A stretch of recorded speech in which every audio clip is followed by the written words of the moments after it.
All right, I have 2 o'clock. We'll get started. Good afternoon and welcome to the FSIS Science and Technology Seminar Series. The seminar series provides agency scientists and policymakers access to current science, cutting edge technologies, and data on emerging issues to inform the development of effective food safety programs. We encourage individuals to submit topics relevant to current, emerging, or re emerging food safety issues or concerns, new laboratory technologies, or methods pertinent to the agency. Please send suggestions on seminar speakers and topics to the seminar coordinator at FSIS Seminar Coordinator at USDA.gov. We will provide the link to a short survey in the chat before the end of the seminar and would appreciate your feedback. And with that, I'd like to introduce our speakers. Dr. Marta Remenga is a mathematical statistician with the Surveillance, Design, and Analysis Group in the USDA APHIS Veterinary Services Center for Epidemiology and Animal Health. She provides statistical expertise on surveillance design for animal diseases in both terrestrial and aquatic animals and has assisted in the development of risk-based surveillance approaches to disease freedom. Marta received her PhD in statistics from Kansas State University. Dr. Eric Britton is an ORISE fellowship with the Transboundary Disease Analytics team in the Center for Epidemiology and Animal Health, where he works with the development, parameterization, and application of computational models for high consequence transboundary disease of livestock, with an emphasis on African swine fever. Eric has been in his position since June 2023, prior to which he attended the Virginia Maryland College of Veterinary Medicine, graduating with a dual DMV MPH. Outside of work, Eric is an avid runner and cross-country skier, usually accompanied by his border collie Fritz. Dr. Tim Boyer is a biological scientist with the Transboundary Disease Analytics team and the USDA APHIS Veterinary Service Center for Epidemiology and Animal Health. He uses epidemiological disease spread models to support veterinary service foreign animal disease preparedness activities and provides epidemiological analysis to support outbreak response. Tim received his PhD from the University of Minnesota. And with that, I'd like to turn the time over to our presenters.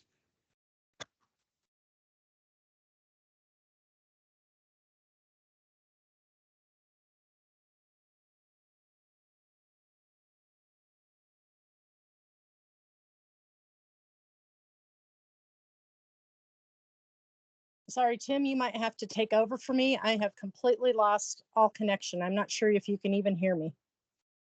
I can hear you, Marta, I no can hear you. problem. I'll take it and go.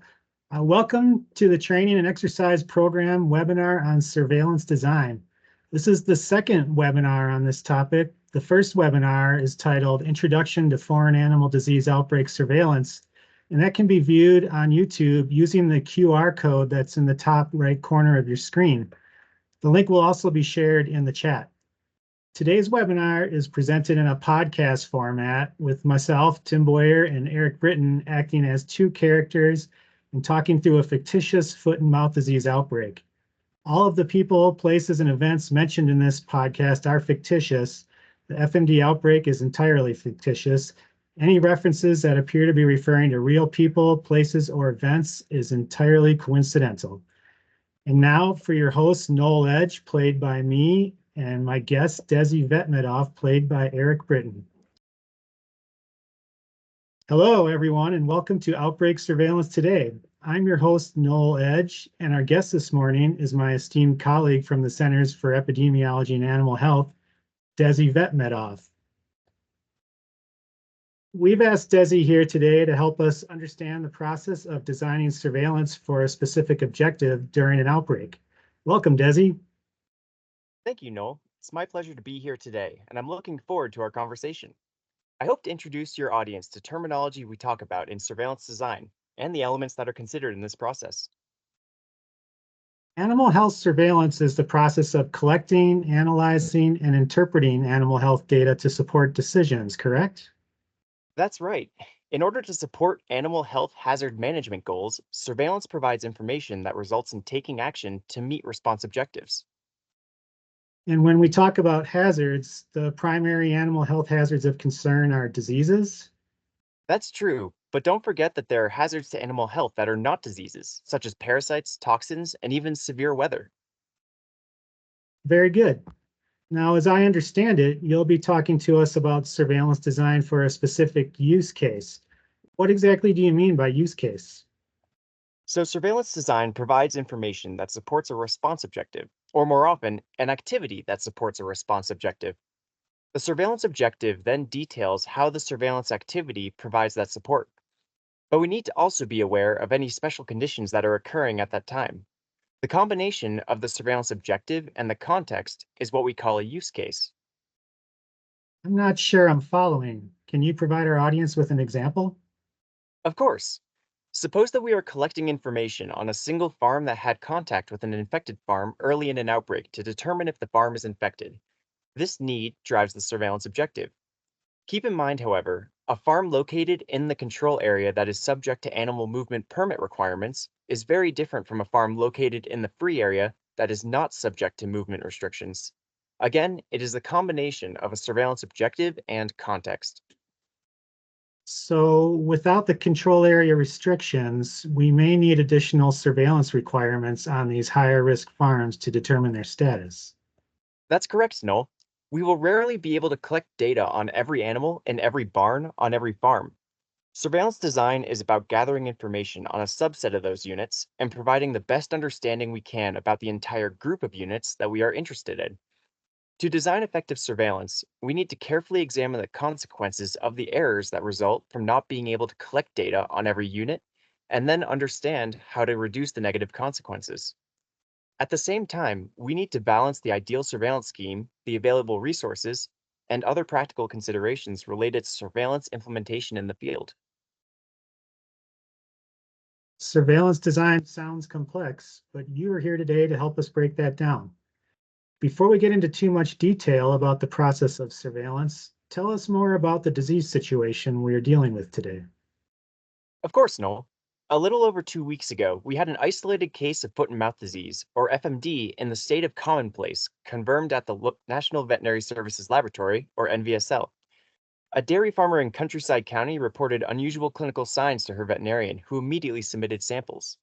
Upon confirmation, Commonplace State launched their response plan and veterinary services has been providing support. Luckily, the farmer and veterinarian treated the situation very seriously. They were very careful and took action to prevent spread from the farm as they learned more about the causes of the unusual signs they were observing. As far as we know at this point, disease was not spread from beyond this one farm.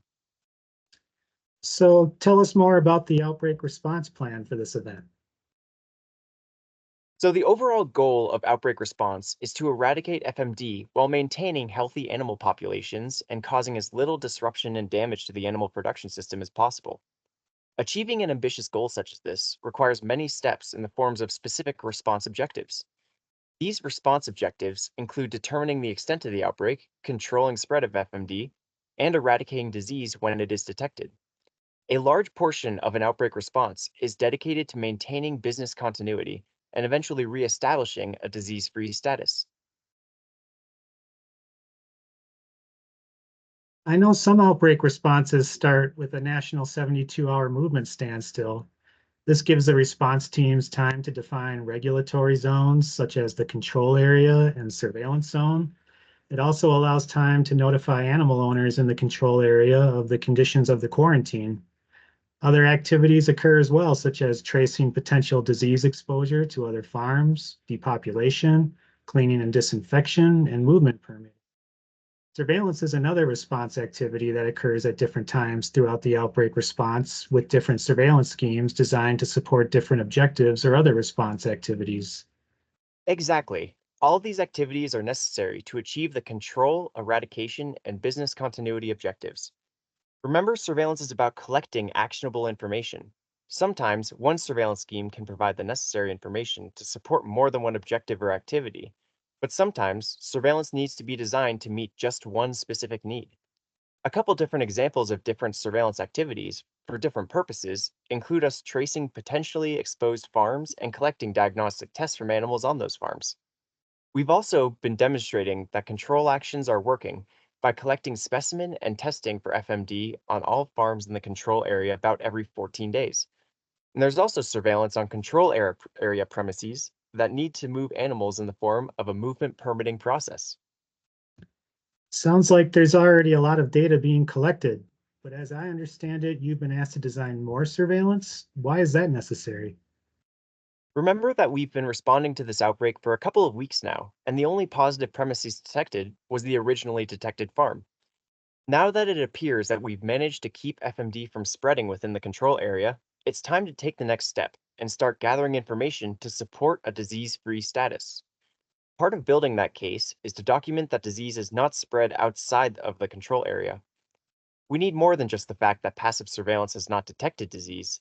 That is, we need some active surveillance based on diagnostic testing. So, we were asked to create a scheme for surveillance in the surveillance zone to further demonstrate our control actions have been effective and that disease has not spread beyond the identified control area. All right. Well, tell us more about the process for designing surveillance and what needs to be considered as part of that design process. So, there are 9 elements that go into designing surveillance. Explicitly drawing attention to these elements can seem like an overcomplication, but actually, whenever surveillance is designed, all 9 of these elements come into play whether you're aware of it or not. Taking time to consider all 9 aspects can simplify and guide the more difficult parts of the design process, can it, Desi? And as a veterinary epidemiologist, I bet you already know most of the information required. That's very true, Noel. But depending on the strengths of the person designing the surveillance, it is usually necessary to reach out to subject matter experts. Now, notice that the list starts with the surveillance objectives, but that can be a really difficult place to start. A simple statement of the purpose for the surveillance is often sufficient to get started, but even that is not always clear, let alone being able to describe the measurable outcomes for the surveillance. Instead, I like to start with the context and describe what I really know about the disease and the current situation. If I were going to use this list, personally, I'd want to start with the inference group and unit selection. It just seems natural for me to consider what farms are out and how we might go about selecting those farms or animals. Is it okay if I start in the middle of the list of elements like this? Absolutely, Noel. Get started with what you know and come back to the elements you are less sure about. Then, revise the items you started with to ensure that everything aligns with the objective in the end. As a vet epi, I'm usually able to get through the context, the inference group, and the unit selection pretty well on my own, especially when I'm deployed and part of the outbreak response. But I often reach out to specialists in diagnostic testing to make sure I'm recommending the right diagnostic test. I always talk to surveillance experts to help me remember other data we should be collecting, as well as how many measurements to take and how long the surveillance needs to be carried out. Well, let's see what our studio audience thinks. On this list, we've grouped the 9 individual elements into 5 categories of similar themes. We have measurements, measurement tools, and data recording. We have inference group and unit selection. We have number of units and frequency and duration of surveillance. There's the surveillance objective, and then lastly, the surveillance context.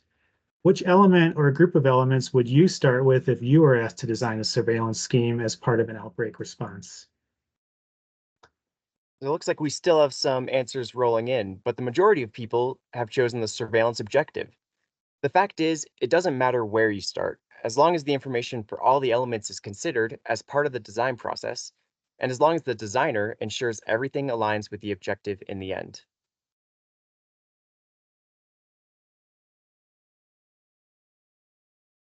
Here's another question for our studio audience. Which of these elements or groups of elements do you think you'll need help with? What information would you want from a subject matter expert if you were designing a surveillance scheme during an outbreak? You can choose as many elements as you'd like. And again, the 9 elements are grouped into 5 categories for your selection. We'll give our audience a few seconds to enter their answers.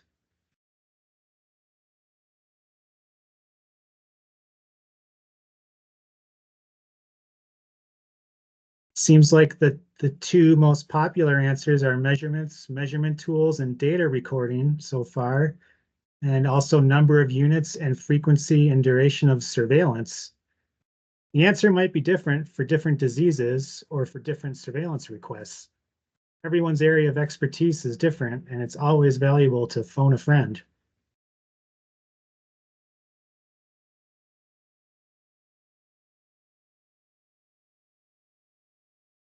Let's get started and design ourselves a scheme for the surveillance zone. There are many different schemes that might provide evidence that disease has not spread beyond the control area, but we need one that does so for FMD in this particular state and county and under the current conditions. How do you want to start, Desi? Like I said, I like to start with the context, and I particularly like to start with the health hazard of concern, in this case, foot and mouth disease. FMD is one of the world's most economically important viral diseases of livestock that can infect cattle, pigs, and sheep, in addition to many cloven-hoofed wildlife species. This happens to be a disease I know something about. The FMD virus affects different species in different ways. The virus is transmitted rapidly in cattle with severe clinical signs, including mouth lesions and hoof lesions. In comparison, the virus is more slowly transmitted in swine and related species, but with similar signs to the cattle. Sheep and goats can also spread the virus, but transmission among them is slow and clinical signs are mild, consisting mostly of lethargy and being off feed or limited water intake. Yes, FMD is a very serious disease, and it can spread easily from animal to animal, on dirty equipment, and even through the air. The incubation period for FMD ranges from 2 to 14 days after initial exposure, with morbidity up to 100% depending on the species and age of the animal. The mortality in adults is typically less than 5%, while younger animals are more likely to die from FMD. Animals can then recover between 8 to 15 days after infection. It's probably useful to have some good reference material handy for the subject matter experts to understand the characteristics of the disease you're dealing with. Vesicular stomatitis virus or Seneca Valley virus can look like FMD, and though infrequent in the state of commonplace, these viruses are possible differential diagnoses to consider. That's true, and any animals that have lesions should be tested, even if they turn out to be a disease like vesicular stomatitis virus or Seneca Valley virus. We'll be talking more about this when we talk about targeting. So it is key to have connections to boots on the ground when considering surveillance context. Someone who is familiar with the setting of the current outbreak and how the outbreak and current response efforts have unfolded. My understanding is that Countryside County is a very agricultural county.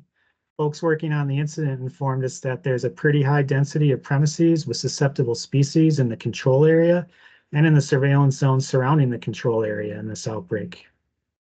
Yes, the surveillance zone contains a number of commercial swine premises, including all in, all out, grow out, and breeding operations. It also has a variety of susceptible animal and production types, from beef cattle feedlots to wool sheep operations. Luckily, we don't expect to find any FMD in the surveillance zone. After all, it's been 2 weeks, and the only farm affected so far is the one farm where clinical signs were reported. But we need to conduct some active surveillance to document this.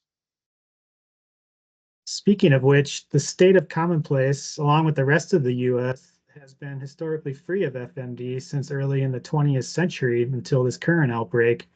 Do we know how FMD arrived in the area? Yes, we have confirmed that a farm family member was overseas engaged in humanitarian efforts before recently returning home. They were helping in an area where FMD is endemic, but because they were working with people, they didn't even think about the risk and brought back some dirty boots and clothes that were worn in the dairy. We believe that this was the source of the outbreak, and as we have been able to track the individual's movements, we are confident that we've contained the disease to just one affected dairy farm. At this point in the outbreak, it is believed that all FMD infected premises have been found and that spread from the original case is not occurring. That's really rather surprising with such a highly infectious disease, but it's really great news. There are quite a few farms with different susceptible species very close to the infected farm and throughout the surveillance zone. Does it matter that the rate of transmission is very different for cattle compared to swine, and especially compared to small ruminants? Won't it be difficult to design surveillance for all of these species? That's a really good point, Noel. The rate of transmission is really important for surveillance design.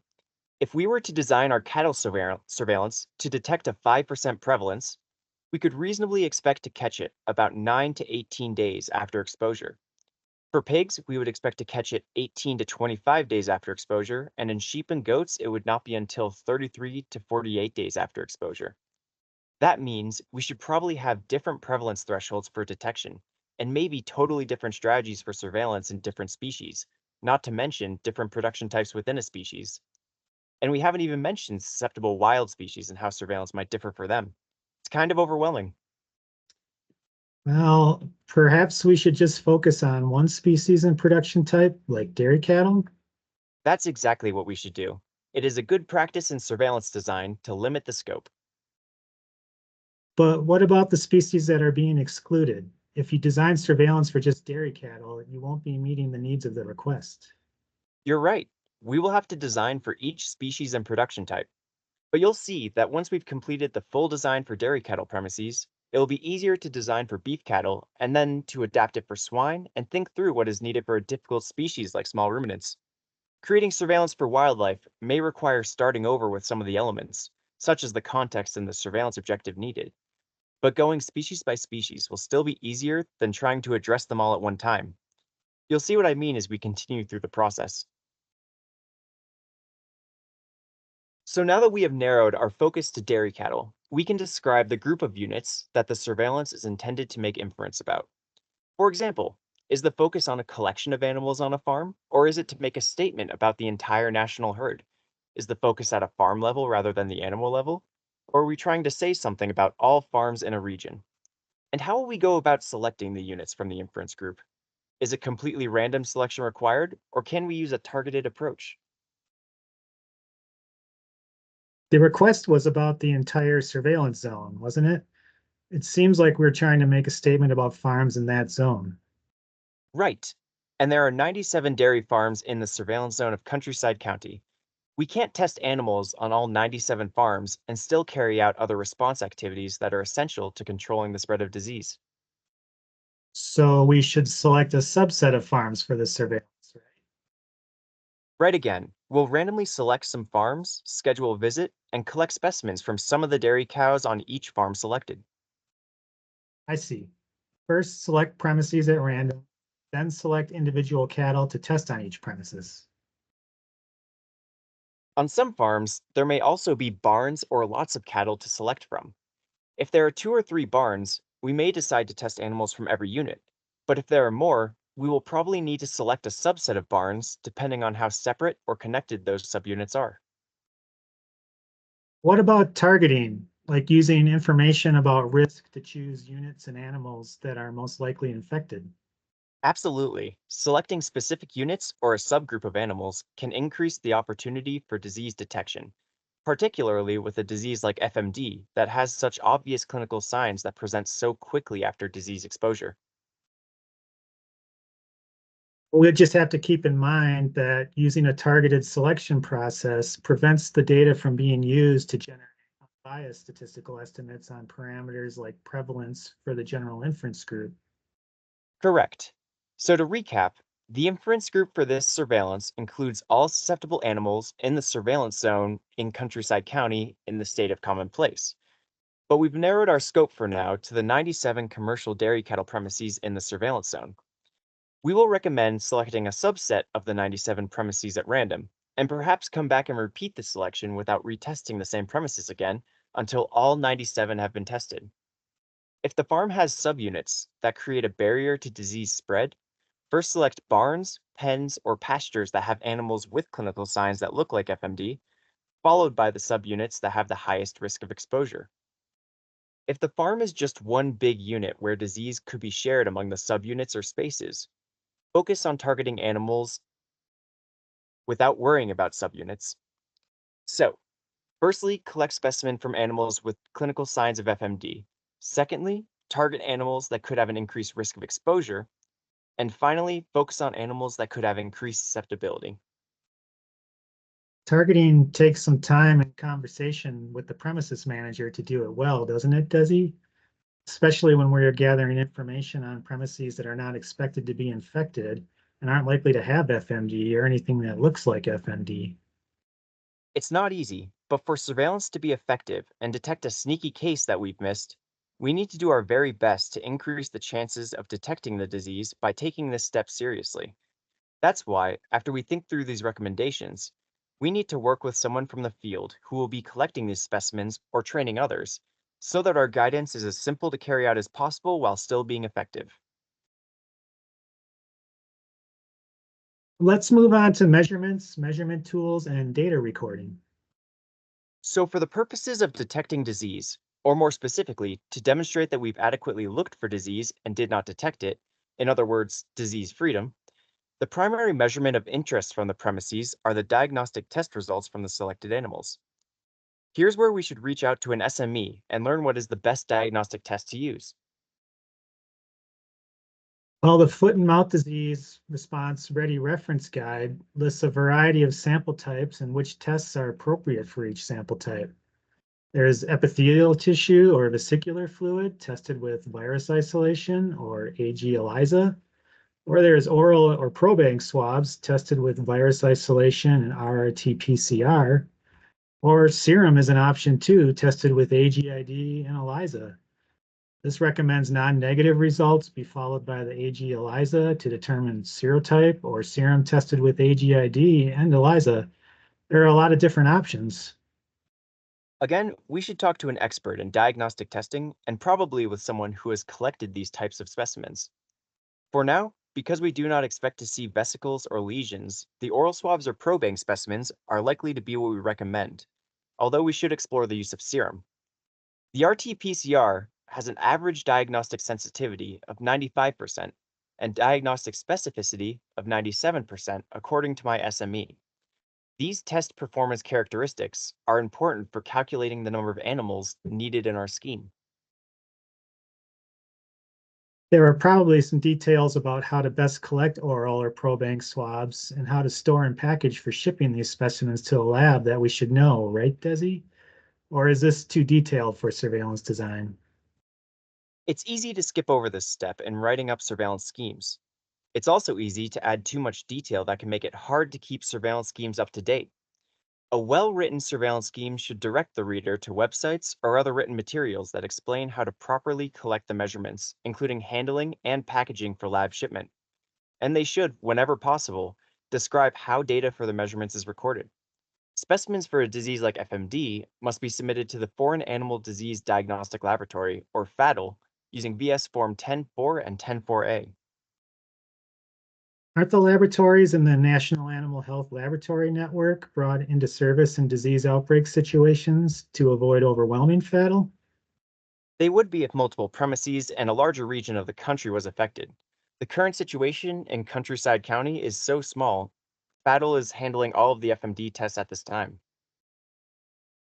I noticed you said earlier that the diagnostic test is the primary measurement needed for this surveillance. That seems to imply that other measurements are taken. Yes, no. It may seem like a collection of negative tests is all that we need, but to support claims that disease has not spread and claim that the county, state, and even the nation are free from disease, we need to demonstrate that we have distributed the testing across the entire surveillance zone.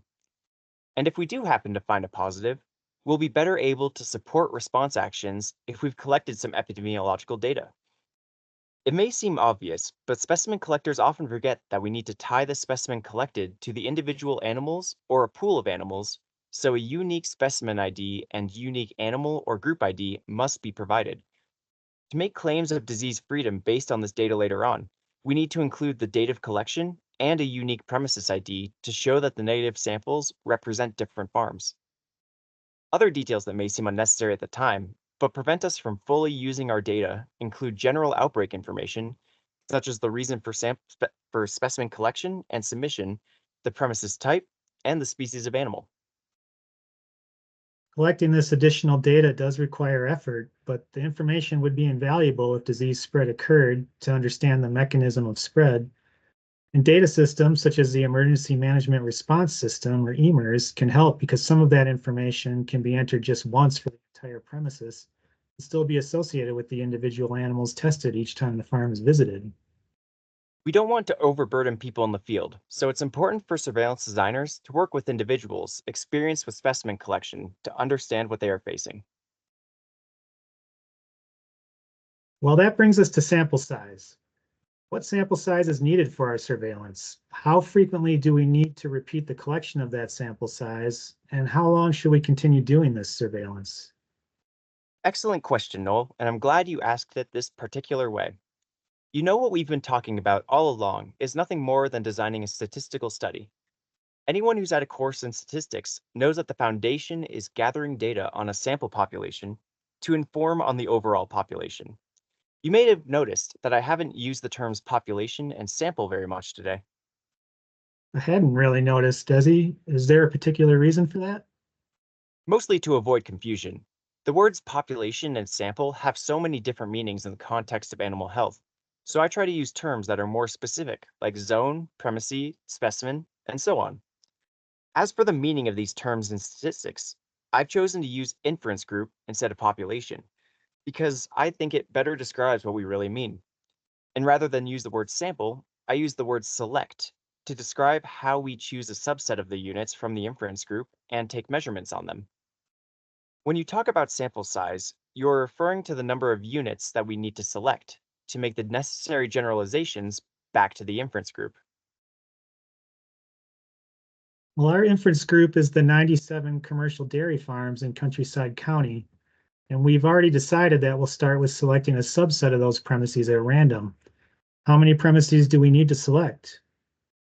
So to have 95% confidence in detection if there are 3 infected premises among the 97, or approximately a 3% prevalence threshold, we would need to visit 66 premises. To be sure that there are less than 10 infected premises among the 97, we need to visit 26 premises. 95% confidence?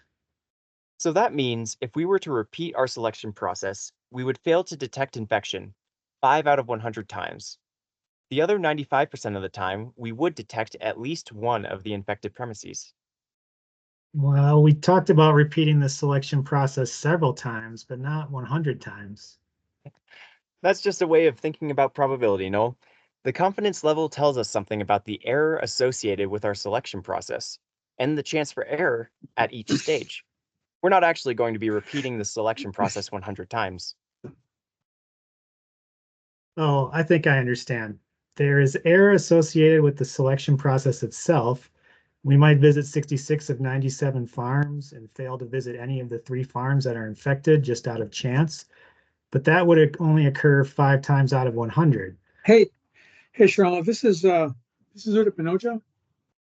I think we're getting a question from our studio audience. Oh, no, he's muted now. Okay. So, what do you mean by the error in selection or testing process at each stage? So there are different stages in the entire selecting and testing process where failure can occur. We might fail to visit an infected farm as you've suggested, but we might also fail to detect infection even if we did visit an infected farm. We might have failed because we didn't select the right barn, or didn't select the right animal, or even because the diagnostic test itself failed to detect the infected animal. We include these into our design by determining the number of animals to test from each barn or lot, accounting for the diagnostic test sensitivity, determining the number of barns or lots to select on each premises, as well as the number of premises to select. These are 3 separate stages of unit selection that need to be addressed. Okay, so back to my original question, how many premises should we select? Well, visiting all 97 premises would reduce the chances of missing an infected premises, but that would be a very costly and time-consuming mission. A smaller sample size will be more practical and could still achieve the surveillance objectives. Keep in mind, this is not an early detection system. We're really just building a body of evidence to support disease freedom. So why not make it easier for people in the field? For now, let's just keep this table in mind and continue to discuss the stages of unit selection and how to achieve the surveillance objectives.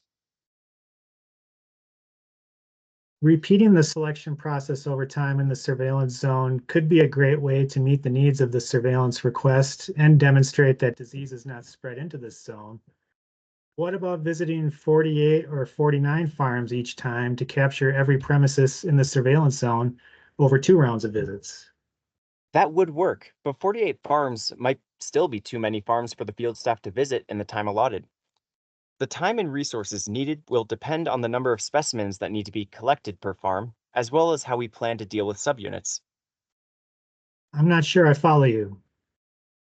Well, I checked with the surveillance group of the response team, and most of the farms are small, but there are a few larger farms. Most of these dairies have just one milking parlor, so even if the cattle are housed in separate pens or barns, disease exposure doesn't differ among those animals. There are a few of the larger dairies that do have multiple milking parlors and keep subsets of the cows in separate biosecure areas. On these premises, we will need to test animals from the separate areas as if they were different premises. Oh, I see now. How many cows make up these separate subunits on a farm? They vary, but are mostly between 1,000 and 3,000 animals each. In fact, if we treat these subunits like separate premises, there are no more than 3,200 cows in any one group that we need to select animals from. Okay, so how many animals need to be tested from each premises or subunit on a premises? So we will now go and refer to the Veterinary Services Outbreak Surveillance Toolbox. Let's see what the animal level sample size table tells us.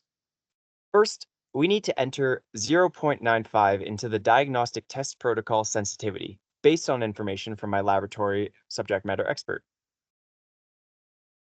Now, let's zoom in and look at the 5%, 10%, and 15% prevalence threshold of disease for premises that have between 400 and 2,000 animals. As you can see, sample sizes for these prevalence levels range from about 20 to 60 animals. And going back to the epi curve, looking at just the blue curve for cattle, you can see a 5% prevalence threshold for cattle about 19 to 26 days post-exposure, a 10% prevalence threshold at about 21 to 28 days post-exposure, and a 15% prevalence threshold at 22 to 29 days post-exposure. It doesn't seem like we gain much time by increasing the number of cows we select from each premises or biosecure unit. Not really, and we know that increasing the number of cows tested will increase our costs and may not even be possible for our field staff to complete in a timely fashion. Well, we still need to discuss the frequency and duration of our surveillance. Yes, we do. An FMD incubation period is about 14 days, so we should plan to visit a new set of premises in the surveillance zone every 14 days until the quarantine is lifted. The surveillance zone only exists until the control area is lifted, and we are over 2 weeks into the outbreak with no new detections. How much longer will the control area be under quarantine? Well, we should require at least 2 rounds of selection and testing in the surveillance zone to provide some accumulation of negative testing data. If we started the surveillance zone surveillance right away, we could probably fit in 2 rounds of testing before the control area is lifted, according to the process described by the FMD Red Book. I think we should recommend requiring that at least 2 rounds of testing be completed in the surveillance zone, and therefore, there may not be a difference of 14 days before each new round of premises selection. Okay, so we know that a surveillance zone only exists as long as there is an associated control area. So that defines our duration for us. And we are going to use the incubation period of 14 days to define our frequency. We still need to decide on the number of premises to randomly select for a visit between about 66 and 26 dairy operations each time. And we need to decide whether to collect specimens from 15 or 20 animals on each premises. That sums it up perfectly, Noel. Since we don't think FMD is circulating in the surveillance zone, and we don't want to swamp our laboratories given all the testing happening in the control area, why not go with 20 animals per farm, even though detection may be a little slower, and 26 premises based on our prevalence thresholds? This level of surveillance would not be sufficient for early detection in the surveillance zone, but it would add to the body of evidence that our response is working towards without overwhelming our resources. That's terrific. I think we've just about got our final surveillance design. How do we bring this home and make those final decisions? So let's return to our surveillance objective and refresh our minds about the context for our surveillance. At this point in the design process, we will also need to focus on a couple of key elements under the surveillance objective.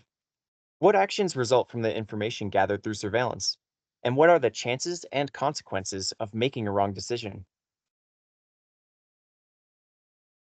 If one or more positives are detected in the surveillance zone, wouldn't we expand our response by setting out new control areas and new surveillance zones with all of the associated response actions like quarantines and potential depopulation?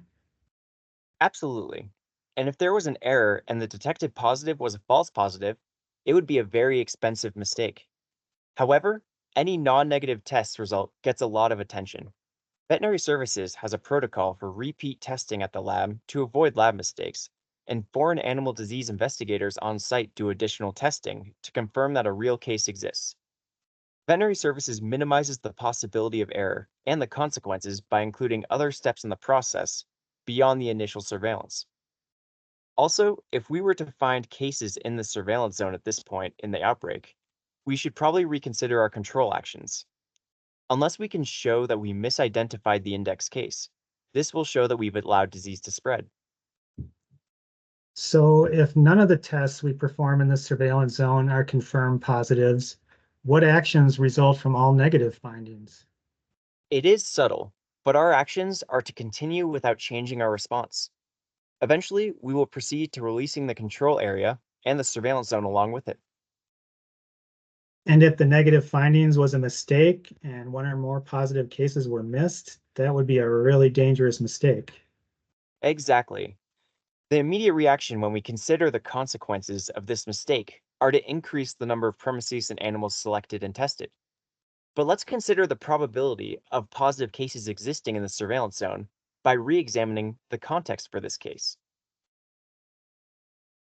So remember that the overall response goal is to eradicate FMD and resume normal production as rapidly as possible without causing more harm than the outbreak itself. And recall that the response team has been actively engaged in tracing potential disease exposure to other farms, depopulating the infected premises, and cleaning and disinfecting farms under quarantine to control spread and eradicate the disease. There's already a lot of surveillance going on in this outbreak. There's the surveillance to determine the extent of the outbreak by tracing potentially exposed farms and collecting diagnostic tests from animals on those premises. There's also surveillance on premises in the control area to demonstrate that control actions are working in that zone.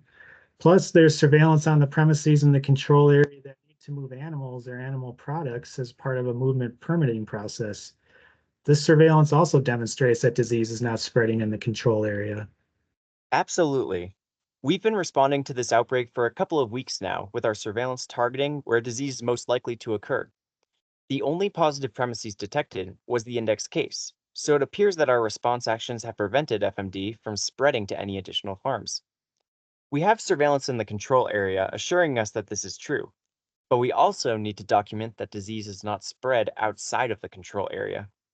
That's why we were asked to create a scheme for surveillance in the surveillance zone. The objective is to further demonstrate control actions have been effective and disease is not spread beyond the identified control area. It's unlikely that FMD has infected any premises in the surveillance zone when there have been no detections for trace premises or for any of the control area premises, right? Plus, no investigations of suspicious cases have resulted in detections either. That's right, Noel. So stepping back through our design, given the context we just reviewed. First, the epi curve led us to believe that a prevalence threshold of 15%, selecting 20 animals per farm, is adequate because selecting more animals saves only a few days and is not worth the increase in time and effort. Number two, we have already decided to conduct surveillance zone surveillance about every 14 days until the control area is released, with a minimum of 2 rounds of testing. And number three, we don't expect there to be any spread into the surveillance zone, and our surveillance is more about documenting what we believe to be true based on the passive surveillance. While it would be nice to provide a high degree of assurance by visiting half of the surveillance zone premises for animal testing each round, this is probably more assurance than we need given our purpose and the lack of any reports of clinical signs. I would suggest selecting 26 premises for a 10% prevalence threshold. And then with input from the field, we could decide to visit more farms if it seems feasible to the incident management team. And just to reiterate, we are randomly selecting dairy cattle premises, collecting from animals on those premises with a preference for animals with clinical signs of FMD, and submitting the sample in addition to recording all information of the sample. Got it in one, Noel. The outline shown here is representative of our final surveillance design. Very neat. So this process, although in this case was applied to FMD, can be applied across a variety of diseases and scenarios. Correct. Every time a surveillance scheme is needed, this is the process that is followed to ensure the surveillance scheme designed is adequate for the surveillance objectives. Gathering the right information to support our national emergency response is essential to ensuring the health of our agricultural businesses, as well as providing the support to maintain trade on an international level. Amazing. Thank you so much for your time today, Desi, and I'm sure we are all much more informed on the process and elements of surveillance design and their application in the field. With that, we are signing off, and as always, happy trails. Thank you so much to our podcast host, Noel Edge, and his special guest, Desi Vetmedov, for the informative conversation on surveillance design. We hope that identifying the elements involved in surveillance design was helpful for you, and that the example allowed you to see the interactive and iterative nature of creating surveillance schemes as the needs to meet a stringent objective are balanced with feasibility. Although the example today focused on a very narrow inference group, in this case dairy cattle, we hope it's evident how the inference group might be expanded to other production types and other species to address the information needs in the surveillance zone during an outbreak. Shifting the surveillance design to address a different purpose, such as delimiting the extent of an outbreak, providing evidence of disease control in a control area, supporting safe animal or product movements, or regaining disease freedom status, are much more complex.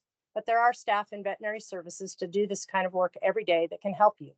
On the other hand, those of us that do this work cannot do it well without input from other subject matter experts, particularly those with field experience. The purpose of this webinar today was to provide you with the understanding of some terminology that is often used in surveillance design, so that discussions with those of us that work in this area can be more productive. A very important and key message we'd like you to walk away with is that surveillance is not one size fits all. There may be many different surveillance schemes, each with different purposes being conducted throughout an animal health event response. Understanding the differences among the use cases is very important. What looks like one surveillance scheme to you may have started out as several schemes for different use cases, but the surveillance activities were simplified to support multiple objectives and actions within the larger response effort. This can make it very difficult to shift the levels or timing of surveillance. Changes you make may affect more than one part of the response. Finally, balancing the feasibility and practicality of surveillance efforts with surveillance objectives is complex. There's a reason for requesting resource-intensive surveillance schemes, and we must be aware of the consequences of cutting back on those ideal designs and be prepared with alternative actions or mitigations to reduce risks. You can find the Veterinary Services Outbreak Surveillance Toolbox on the USDA APHIS website, the link for which will be shared in the chat. It includes guidance on developing a surveillance scheme, sample size tables, and links to additional resources.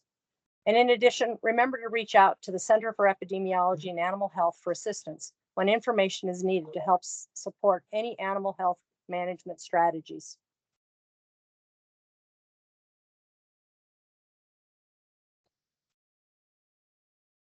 And I can read this slide right here. Attention seminar attendees. Data and information presented in the seminar are strictly for informational purposes. The contents of the slides or the information discussed during the seminar may be privileged, proprietary, or confidential in nature and a sole property of the presenting entity. Hence, any recipient of the information or material from FSIS Science and Technology seminars should not share it further with a third party without explicit consent of the presenter or the entity responsible for such information. And then for additional information, please contact the FSIS Science and Technology Seminar Series Coordinator at FSIS Seminar Coordinator at USDA.gov. All right, and then with that, we'll move to our question and answer session. If you have any questions, please raise your hand and we can allow Mike, or you can type your question into the chat. There's been a couple questions in the chat, but they've already been answered by Dr. Amenga.